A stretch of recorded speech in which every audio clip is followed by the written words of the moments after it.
Ang bilang naman ng mga deboto sa Traslasyon 2025 sa Cagayan de Oro, bumaba. Ang pagsasagawa ng taunang panata naging mapayapa. Brigada Claudine Lusak Pandita, ibrigada mo.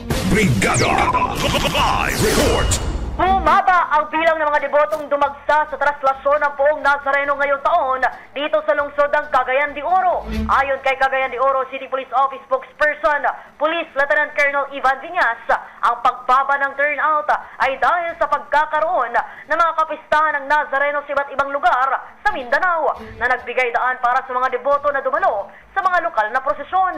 Noong 2024, umabot sa mahigit 18,000 hanggang 20,000 ang dumalo. Ngunit ngayong 2025, aabot lamang sa 13,000 na deboto ang nakiisa. Gayunpaman, naging mapayapa at maayos sa pangkalahatan ang pagdiriwang ng kapistahan at patuloy na ipinakita ng mga dumalo ang kanilang matinding debosyon sa Poong Nazareno. In the heart of changing lives, ito si Brigada Claudine Lusak Pandita ng 102.5 Brigada News FM, Cagayan de Oro, the Music and News.